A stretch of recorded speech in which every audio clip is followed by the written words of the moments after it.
Says this morning, 2.5 years after moving traders, Agbogloshi land lies waste. Open defecation, refuse dumping take over, and there's an overhead shot, apparently with a drone of this particular space.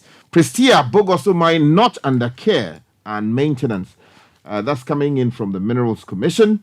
The Ghana Health Service, or is it GHS, yes, and Interpol chase steady leave defaulters.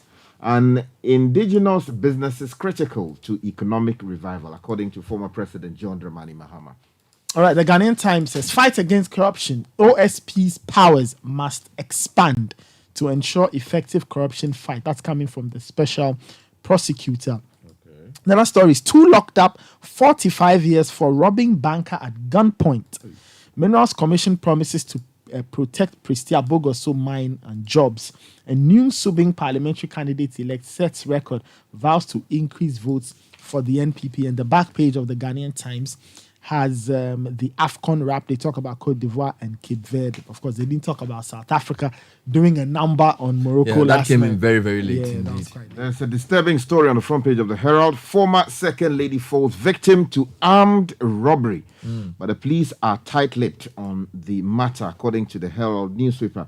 Also on the front page this morning, NDC discredits Boss Manasari's claims on new voting date. MPP is playing the ostrich, according to this paper. ACP Agojo reveals defense minister orchestrated his prosecution and is calling Adam Bona as witness. And Bemboachi takes dig at GRA boss over SML letter to President Akufo-Addo and says president was insulted. Okay, the new finder says economic confidence rebounds with strong consumer and business sentiments. That's according to a BOG survey. We must trust state institutions to fight corruption. That's coming from the chief of staff. The CPI says anti-corruption fight showing no improvement. And Guta says mishandling of Mali, Burkina, Niger could spark food insecurity. Let me take you to the Republic Press. Cecilia Dapa's woes not over as Iyoko commences probe. Also, Kesia Jebeng replies critics as he defends office against scrapping coals, or is this scraping coals? Also on the front page this morning, we're told that Ghana is not making any real progress in the area of fighting corruption. We have stagnated. And some other stories here, including driver jailed 15 years for defiling minor in church. Can you imagine that? The Chronicle says Dampare deepens police-military relations with support of GIS, GNFS, prisons and customs. Minerals Commission speaks on Prestia Bogoso mines brouhaha, and Jinapor hosts U.S. diplomats over climate matters. And there's another story on the front page of the Chronicle.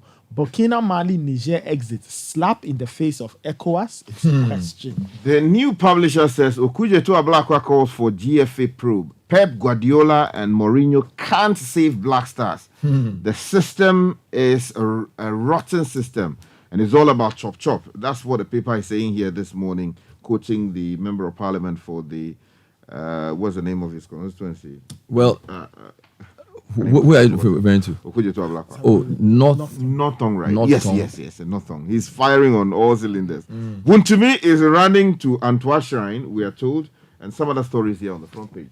But the Ghanaian publisher has a lot of the other stories on the front page. The chief of staff talking about corruption. Minerals Commission is here. And then the lands minister discussing climate action with some U.S. diplomats. The Inquisitor says excessive noise at Laboni 355 lounge in Con Games as Ladma allegedly lies to Greater Accra Regional Minister. Also, petroleum economist touts SML's integrity. KB. And Patrick Boama highlights achievements at acclamation. And if you go to the BNFT, we're told that COVID-19 presented greatest risk to MTN's business. At that level, the man you quoted much earlier. Also, BOG signals continued liquidity sterilization efforts, and Prestia Bogoso mines future hangs in the balance. Quick online wrap. Sam George to Parliament. GRA boss has no contract. Declare him persona non grata. Also, we won't support EC's quest to change 2024 poll date to November. This is the NDC. Mahama to Ghanaians. Take the money, but vote according to the state of the economy. Other stories: quick exit of experienced MPs will affect Parliament. Henry Court is speaking. GFA apologizes to Ghanaians, accepts responsibility for AFCON exit. And then VAT on electricity, government to hold extensive dialogue with organized labor. I'll run through a few websites quickly. My Joe Online anti-corruption, take the bull by the horns, not by its tail. This is dominable to government. Also, people are not ready to report corrupt activities. This is Deputy AG. And then Chiang Eboa says Ghana judiciary is strong and independent. And other stories, soldier in trouble over alleged 136,000 recruitment scam. And Queen Mother in court over 93,000 enlistment scam. Charlie, Queen Mother, soldier, all doing scam. Allegedly. In other stories on infrastructure, Afenia residents express frustration over poor road conditions. Sky, Yes, there are so many people talking about roads. On Citi, the people who use the Pokwasi to your road, all that side, they complain about the road construction and Horrifying. its effect. Afenia residents are saying their roads in bad condition. If you go to Star FM, roads in Krobo, neglected because we don't vote for MPP. This is Mahama talking. So also roads matter. Adjoa Safo says, I won't contest Dome Kwabenya as independent, and Dampare named among 100 most reputable Africans. Those are some of the stories making the rounds. Let's get into the details. Okay, now if you go to page 9 of the Ghanaian Times, the special prosecutor is speaking. Now he says his office, or the OSP, must be, its powers must be expanded. Now he said, caused by a section of the public for the OSP, or the office of the special prosecutor, to be scrapped were unwholesome, as this could hinder the country's fight against corruption.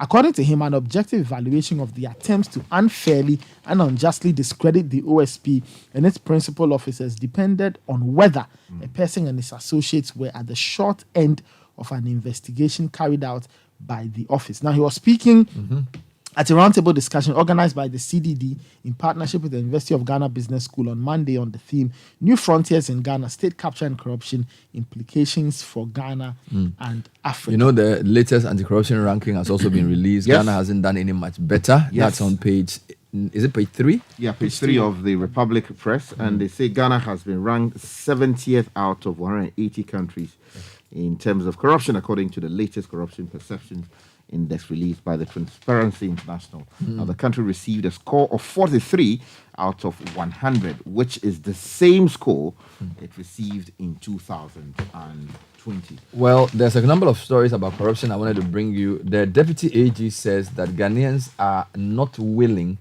to report corrupt activities. Now, this is a very interesting statement he's making. Deputy AG Alfred Chiang-Eboa has attributed the prevalence of corruption in the country to the populace's reluctance to report and divulge information related to corrupt activities to state institutions. According to him, both the giver and the receiver of bribes are aware that they could be prosecuted for their involvement in the act, thus the hesitancy to report such incidents. Now, Chief of Staff has been speaking about corruption as well on some front pages. And you were reading from My Joe Online. Now, I wanted to just give you two related stories. So, soldier in trouble over alleged 136,000 recruitment scam. And then Queen Mother also in trouble for another recruitment scam. I don't even get it. So the soldier's story is here, and it says that a 36-year-old military officer has appeared before an Accra Circuit Court for allegedly collecting 136,000 cedis from 22 people with the assurance of enlisting them to Ghana's security services. Clement Ayoma, charged with defrauding by false pretense, pleaded not guilty. The facts of the case are given. Then on the same website, you have a Queen Mother, of all people, Luskai, a Queen Mother, also doing wagadri with people. And she, in this time, took 93,000. This is a GNA story. A Queen Mother, Jewel Okwe Prempe, who allegedly collected 93,000 cedis to enlist 15 applicants into Ghana's security services and other institutions, but failed, has been arraigned. Appearing before an Accra Circuit Court, Jewel pleaded not guilty to defrauding by false pretenses. You see, this whole recruitment of people into our security services has become one major canker that is creating all kinds of problems. You know, you don't hear that they are enlisting. These days, you don't hear You don't hear anything. Before You see, people are inside. People are inside. I mean, Maybe in what the country should that security be happening? services should make it more transparent. They should have a system where we will all know. Maybe they can say on 15th July every year, we will put the official information in the Daily Graphic and the Ghanaian Times. Do you get it? So that everybody knows that this is where they will do it. Because when you keep the thing secret, then people will now do those things. That's what is happening. Queen Mother, soldier, all defrauding people. But I think it also Allegedly. speaks to the unemployment.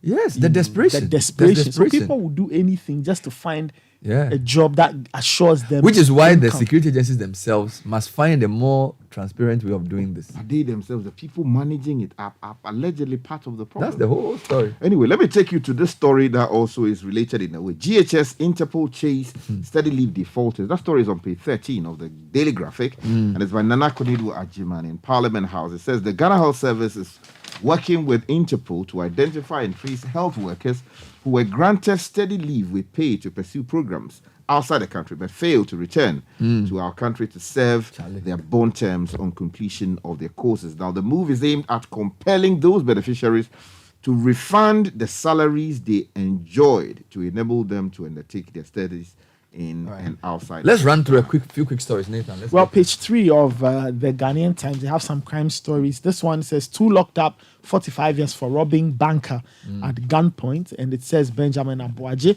has been sentenced to 35 years imprisonment by the Adenta Circuit Court for robbing a bank at gunpoint.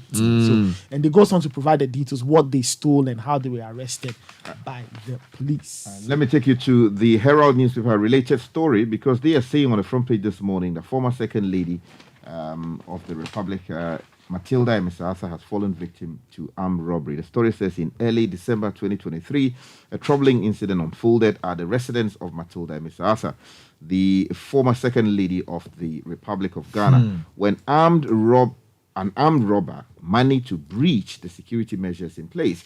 Now, the assailant, masked and armed, entered the Tesano house of the former first lady, second lady in Accra during the night, despite the presence of a significant number of policemen at the place. Now, according to family sources, the lone robber confronted Mrs. Emisasa, grabbing the neck of the widow of the late ex-vice president, Kwesi Emisasa, and demanding money and jewelry.